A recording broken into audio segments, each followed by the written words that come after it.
All right, what is up? Welcome to this video. We're going to cover how to close a client, how to close a deal, how to close. So if you need to make a sale, if you want to make a sale, you got to know how to close. And if you're not closing, you got to know why.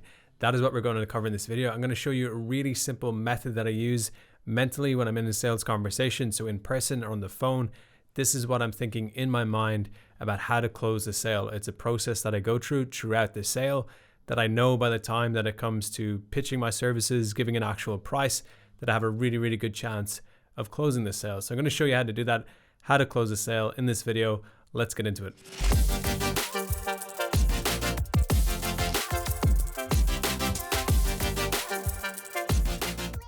All right, so welcome to the video. It's one of my famous whiteboard videos with my amazing writing and drawing skills. I'm going to break down exactly how to close a sale. Now, where this question is coming from, I see it a lot. In particular, I got this question yesterday from Scott. I love your content, mate, but my experience by applying this wasn't successful. The meeting went great. We talked for an hour. He was keen for me to build a site, but after I sent him the proposal, I have not heard back from him again. I don't know if the proposal sounded too pushy and like a sales pitch or what, but I'm not surprised. All right, so that's a good question from Scott. I see it coming up from a lot of other people as well. And if you have another question, feel free to post it up below a video and I'll get to that in the future as well. For this question, it comes down to buyer resistance. I'm going to show you how this works. Once you understand how it works, it's going to be really easy to overcome this and have a much better chance at closing this sale. So basically, with any sort of sale, when it comes to web design or something related, before you even get started with the sale, basically before you even have a sales conversation or you get into any sort of sales pitch, there's buyer resistance that already is there. And what this is different things that are stopping the buyer, the person, the business owner from moving forwards. So they're going to have different things that right away, before you say anything, and it's no fault of your own, it's got nothing got to do with how good your services are or how bad they are or anything that you said. This stuff exists long before you contacted the person. So what this is might be stuff like the time involved in just fixing this. My handwriting is going to be terrible. Let's say the effort, the stress of doing it, the risk, the attention it needs, and then let's also say price as well. So the cost of doing it. So before you ever get to starting your services, like pitching your services, and you contact a client, these are things that are already stopping them from taking action. So when you start building the sale up over here and you're trying to get it down so you can get that sale, so you can close it, you got to work against all this different stuff. So you're going to have to work against the fact that it takes the business owner time just to even pay attention to what it is that you're selling, time to give you the material and the access that you need to build a new website, the effort involved, the stress, this might be something that just stresses them out dealing with this sort of thing. A new website, the design, what if the colors are wrong? What if the logo's wrong? The risk, what if you run off with the access and you never come back? What if you mess up the site? What if the site crashes? What if they lose the ability to be online in the first place? All this stuff, if it's rational or if it's irrational, whatever, this is all stuff that exists in a potential client's mind that's holding them back from moving forwards. And then you have the price as well on top of this and just the whole attention needed in the deal. So a lot of different stuff that you got to overcome if you want to get a sale and if you want to close it. Now, even if it's a free project, and you see this a lot, people say, oh, I offered it for free. Why didn't they move ahead? Well, even when you remove the free aspect, so there's no price, you still have all this resistance. So even if you offer a free deal over here, if your deal isn't good enough, even though it's free, it's not going to be enough to move against this resistance and to get a sale. So you're down here and the sale closes. So I'm going to show you how to build that up so that you get rid of all this stuff and you do close the sale. But this is what's going wrong with people who are offering free services and they can't close. They're just not overcoming these different resistance things that the buyer has that's stopping them from moving forwards. Now, for most of us, we will be offering a price, some sort of price. So I'm going to throw that back in, but it works the same either way. So what happens is when you start your sale, you got to build this up as much as possible. You got to have real things that matter over here to overcome all this buyer resistance. Now, different buyers are going to have different levels of resistance. You might be up against somebody who's super stressed that particular week, so they got way more stress. Or maybe somebody who got burnt in the past by another web designer, so they have a huge amount of risk. Or they're just stuck for time and stuck for attention. So these are really big. Or they're strapped for cash. So this is like an even bigger deal for them, the money, so on. So these are going to fluctuate with different clients. Some clients mightn't even have one, but they might have a lot of the other ones or whatever. You're not going to know in the beginning where these are. You're just going to feel this throughout the sale. You're going to feel when you're coming up against a lot of buying resistance. And as we get towards closing, it's going to become more and more obvious where they're at over here. So what we do in the beginning is we don't focus on this stuff right away. We don't start asking them, hey, how are you for time? Do you feel this is high risk? We just ignore that stuff for now and we get into building the sale. So we start off the conversation. We let them know why we're calling them. We're letting them know, my approach is letting them know that I want to help their business with a website. It's not just about the website. I want to help them solve big business problems, to create money, to get new clients, all these different things. So I'll start looking for problems. And when I find problems, I start putting them down here at the bottom in my head mentally, let's just say. So I find a problem, they're not getting enough sales, or they're not attracting the clients that they want, or they don't feel like the current website communicates what it is that they have to offer the best that it could. And maybe they have another problem here. Let's just say the contact form is broken, a simple technical problem. So these are my problems. Now, the fact that I've found those problems, and if you don't know how to do this, check out some of my other videos to ask questions and different stuff. The fact that I find these problems probably won't be enough to overcome this resistance, because they already know, if I'm asking them these questions and they're telling me, they already know somewhat that these problems exist. It's a good start, but a lot of the time it's not enough to overcome the buyer resistance and get the sale. So what we then need to start doing to overcome this resistance is start making these problems more severe. Now, this isn't about lying or manipulating or exaggerating. It's just showing business owners that, hey, it's not just this problem. This problem means a lot of other things as well. So what I'll start doing after I find some problems is I'll start making them bigger and showing the owner all the different things that the problem's impacting.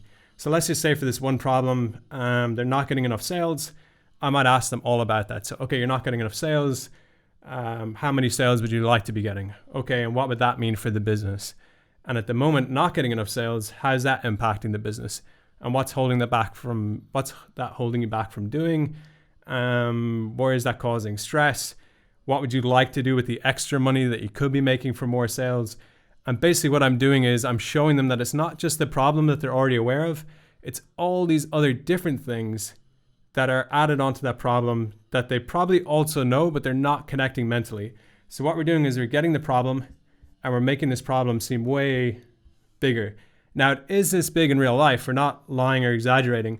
It's just mentally they have it down like this, but in real life it's a huge problem. So we're showing them that it's not just this problem, it's all these other things. It's not just getting enough sales, it's not being able to hire new staff, it's not having extra money to reinvest in the business, it's not having the cash flow to maintain their facilities, or whatever it is. It could be a million different things.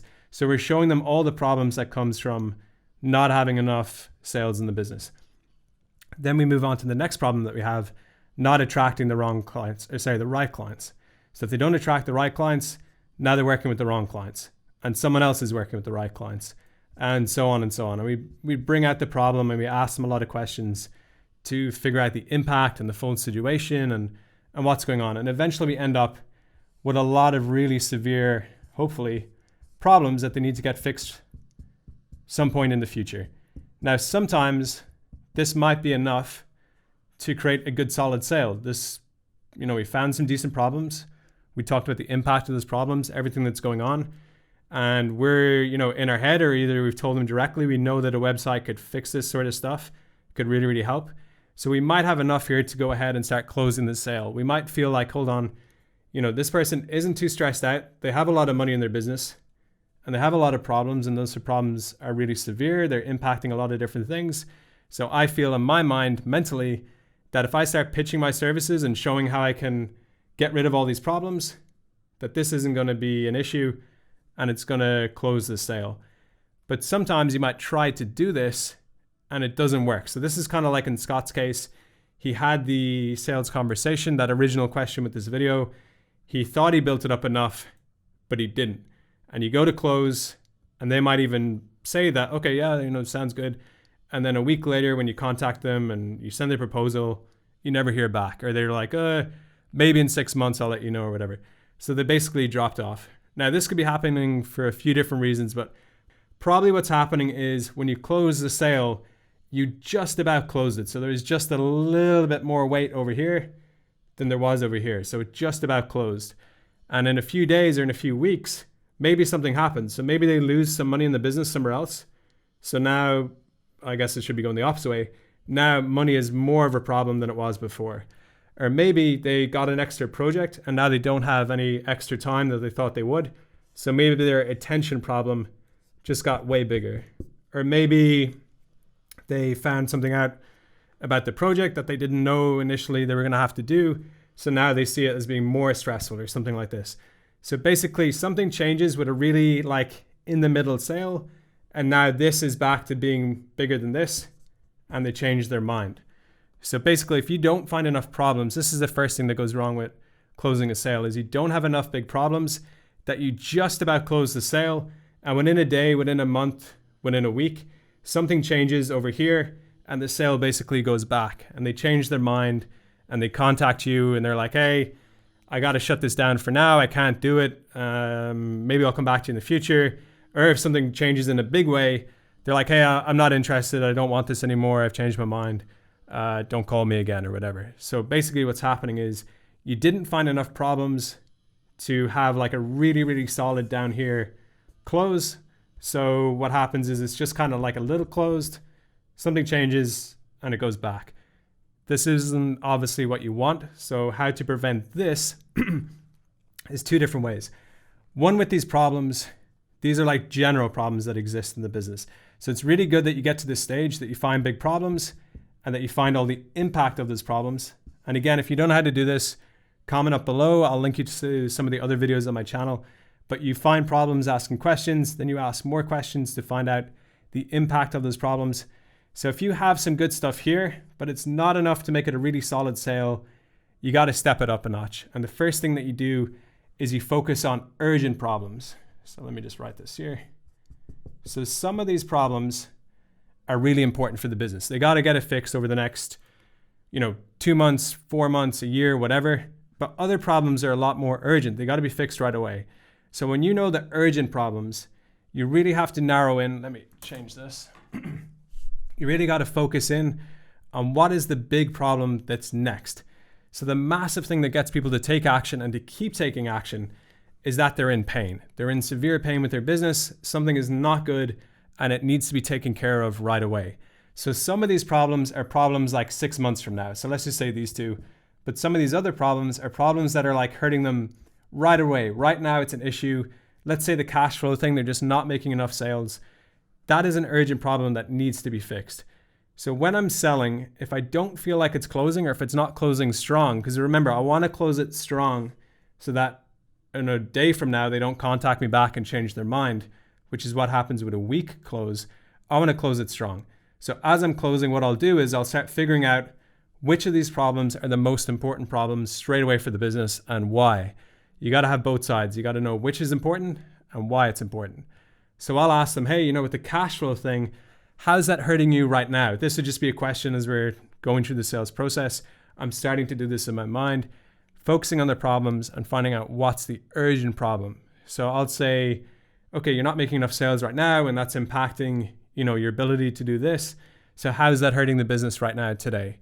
Okay, and what else is going on at the moment that is impacted negatively from not having enough sales? And I'll basically start figuring out all the reasons why now this is a problem. Not next week, not next month, not 2 years from now. Stuff that's impacting them and it's painful all the time. Right now, today, it's something they want to get away from. And this is a really important part of the problem questioning is you got to focus on things that are urgent. What this does is when you get to closing the sale, you can focus on this a lot and they're going to remember this. So in your communication after this sales conversation or a phone call, you start writing them back with the plan for the project. Let's say this person's name is Jimmy. Hey, Jimmy, thanks for the call. This is the game plan that I came up with for the web design project. These are the things I want to focus on first because as you said, these are the most important. And I'm going to go into all the urgent problems and I'm going to keep focusing on this stuff. What that does is it safeguards myself a little bit from Jimmy fluctuating his mind over here, because when he comes to think about it and he's like maybe looking at reversing his decision to go ahead, he's going to go, hold on, no, I need that stuff right away. that stuff is pretty painful. It's impacting the business right now. So I should stick with the original plan that we had. I should go ahead with this project. I should just pay for this to get fixed. So one, this helps to close it a lot stronger, but two, it kind of locks them in their decision. They're always going to move away from pain and move towards pleasure. In a business, in your personal life, everything in life, you're moving away from pain, you're moving towards pleasure. So you want to find not just big problems and their impact. You want to find out why it's urgent right now, why they need to fix this today. And you need to highlight that, and you need to make them aware of it, and you need to keep communicating it, definitely as you close the project, but also as you start the project and you're just communicating about information and what you're going to do, etc. Keep highlighting the fact that, hey, Jimmy, remember that you need to get this fixed right now. I know it's important. Let's, prioritize this because you need this in your business. So one, that style of communication is going to help a lot to close and to keep it closed. Another thing though is we can work on this side over here. So we can start figuring out what's going on over here and how we can get rid of it. Now the price thing, we want to keep this. Obviously we want to get paid, but we can reduce how they perceive the price. And a way to do that, again, is focusing on things like the fact that the website's going to help them sell and all these different things. But we start showing them that, hey, once this is set up and it's working, you're going to be able to make a lot more money in the business. Now, one, directly through sales through the website, but we can tell them other things as well. Look, when this is set up and it's running well, that's going to mean less time on the phone, which means you can spend more time, less time selling on the phone. So you can spend more time communicating with other things in the business. You can spend more time managing the business, leading the business. So really, once this is set up, you're going to save a lot of money, and you're also going to be making more money, and you're going to have more time and focus to put into the more important parts of your business. So now what we're doing is we're reducing their perceived price, like the cost of it. And in their mind, it seems like a lot better deal. They're like, okay, once it's set up, I'm going to be making a lot more money. So we're like shrinking this problem. Then we can focus on other stuff as well. So maybe a lot of their stress is coming from that they're thinking that they have to write all the content for the website. So we might ask them, to find these sort of problems or the resistance. We can ask questions like, hey, so when you think about this website, is there anything that's concerning you, or is there any area that you're just a little bit worried about, or you have any questions about? And they might say, hey, yeah, I don't think I'm going to have time to write all this content. I'm pretty busy, and it sounds like it's going to be a decent website, so I'm sure there's a few pages. I don't think I have time to write all that content. So what we would do is just remove these problems. We would say something like, for that particular scenario, hey, we're going to write the content for you. So we'll write the content. Don't worry about that. We'll make it as easy as possible to do that. And all you have to do is check the content, and we'll quickly make any changes that you want to make. So now I'm removing some stress. And during the sales conversation, there's a lot of ways to do this. Basically, you're asking good questions to find out all about where possible resistance might be. So maybe, we're talking about the current website that they have, and I asked them something like, okay, so who set that up, and how do you feel about, how do you feel it's been doing for your business so far? So they might say, okay, the last person who set it up, the relationship wasn't too good in the end, and we really feel like it wasn't worth the money that we spent. So now I might spend some time explaining to them that, why it would be worth it to reinvest this time at a different approach, and show them that I'm going to be different from the last person, and I'm not going to do the mistakes that the last person made. Basically reducing risk and so on. So I think you get the idea here. We're finding out where they might have resistance, what might be holding them back, and we're just removing those things. We're re-educating them on certain stuff. We're reframing how they think about it, so they think about it in a more positive way.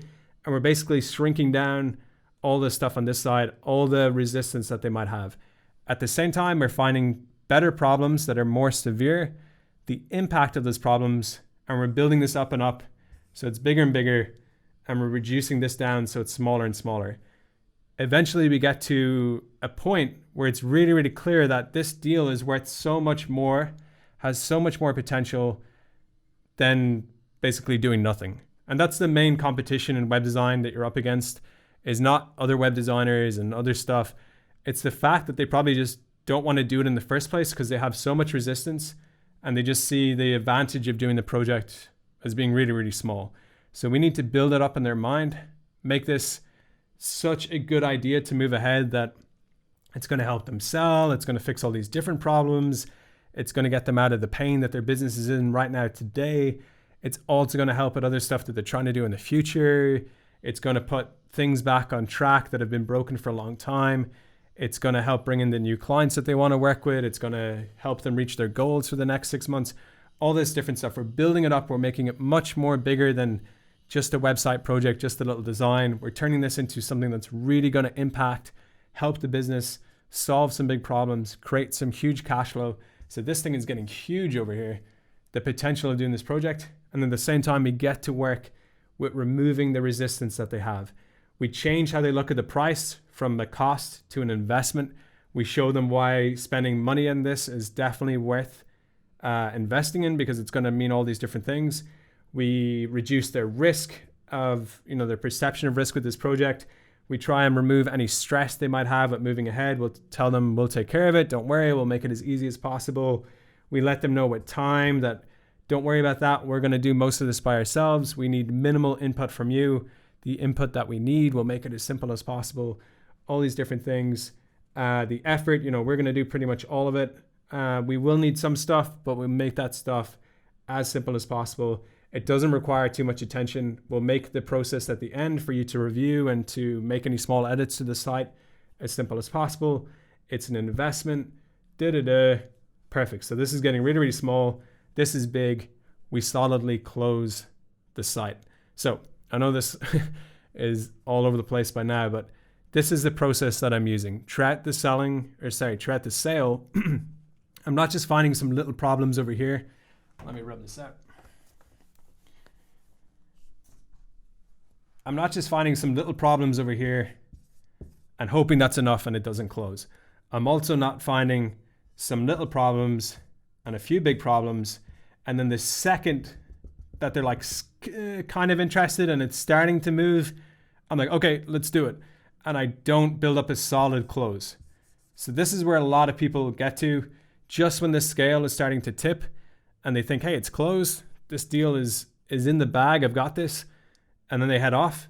And then the next day, something happens over here. The business owner has more stress, or something changes, or they get a new project, or they get a new client, or they just have a bad day, or they spent a little bit too much money on a new suit or whatever.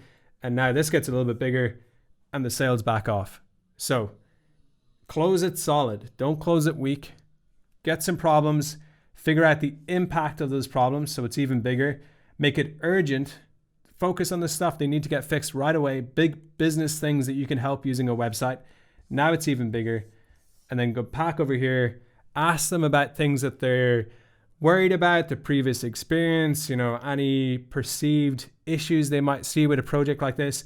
Ask them directly before you get to closing, so you have time to remove this stuff and make it as small as possible. So I know this is a little bit messy, but it's just kind of off the top of my head. This is what I'm doing in a sales call with a client. I'm building this up as big as possible. I'm showing them how severe the problem is. I'm connecting the problem to everything else that it impacts. I'm focusing on what urgently needs to be fixed and why, and what it will mean for the business when it's fixed. I'm showing how the website's going to improve cash flow, bring in new clients, help their business in different ways, all that different stuff. I'm making it urgent. I'm making it now. I'm making it something they have to fix. I'm removing the resistance that they have, and I'm making it just such an easy decision to go ahead, invest in this. They're going to get their money back, and then a lot more. It's going to be easy. It's not going to require time or focus or much attention or anything. Obviously, it's going to require some stuff on their side, but I'm making it as easy as possible, making this price. I'm reframing it as an investment, and that's it. All right, so that is it. I hope that this video helps. I hope that that's a good breakdown. It didn't get too messy on the whiteboard and it all made sense. If you have any questions, let me know below. If you like these whiteboard videos, please let me know below. I'll do a lot more of them if you want. And of course, if you have any questions, post those up as well. Check out the links below the video. I'll put in some stuff there as well. I'll link to some of the other relevant videos with this topic. Hope you enjoyed this. Catch you in the next video.